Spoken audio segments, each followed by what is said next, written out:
may sinabi si LeBron James patungkol dito kay Luka Doncic sa kanila na nga dito magiging future sa LA Lakers. Ano kaya sinabi dito ni LeBron James? Pero bago natin ipagpatuloy ang usapan na yan, ay heto na siguro ang isa sa mga pinakamasakit na nga dito kay Kawhi Leonard sa pagkakatalo nila dito sa Game 7 kontra na nga sa Denver Nuggets. Dahil binawian sila dito ng pagkakatambak sa home court ng Denver. Murray one-on-one with Jones. Murray's jumper, it's textbook.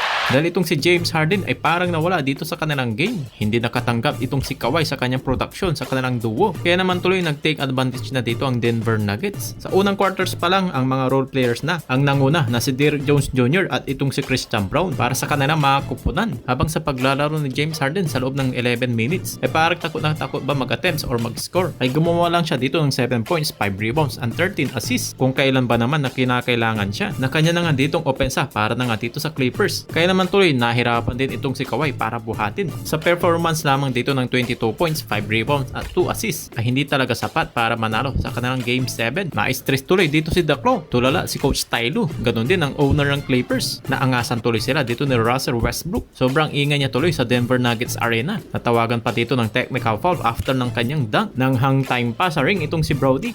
Westbrook. Another jam on the rim.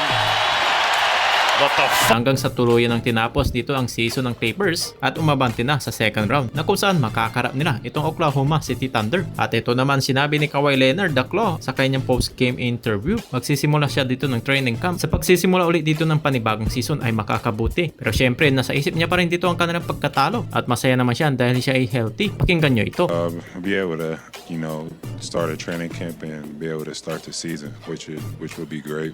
Right now the loss is still on my mind, but like you said, I am happy that I am healthy coming out the game, but wish we'd had a better outcome. At ayan ang mga sinabi na nga dito ni Kawhi Leonard after na nga nila dito ng pagkakatalo sa Game 7 ng Denver Nuggets. Samantalang itong naman si LeBron James ay naging prangka naman sa isa na nga ditong katanungan kung siya ba ay kukumbisihin itong si Luka para manatili sa Lakers. Ang sagot naman nitong si LeBron ay hindi ko gagawin yan dahil ako ay 40 years old na, matanda na ako. Samantalang itong si Luka naman ay batang bata pa, ay malaya naman siya ditong gawin ang kanyang mga gusto. Subalit syempre mas maganda rin naman kung mananatili siya dito sa LA Lakers sapagkat siya ay napamahal na sa mga fans nito. Pero ganun pa man ay nakadepende pa rin ito kay Luka kung siya ay mananatili dito na nga sa Lakers o mag-explore pa ng iba pang kuponan. At ayun naman sinabi na nga dito ni LeBron patungkol na nga dito kay Luka Doncic. Abay alam naman natin itong si LeBron ay recruiter, lalo na nga sa mga players na gusto niya ditong makasama ay posible naman niya ditong mahugot kung saan naman siya ditong team. Pero pagdating naman dito kay Luka ay naging prangka naman siya dahil okay lang naman sa kanya kung mananatili itong si Luka or hindi man. Pero dahil may punto naman itong si LeBron dahil hindi naman natin dito masabi kung ilang years pa ang kanyang ilalaro o kaya naman sa LA na ba siya dito magre-retiro.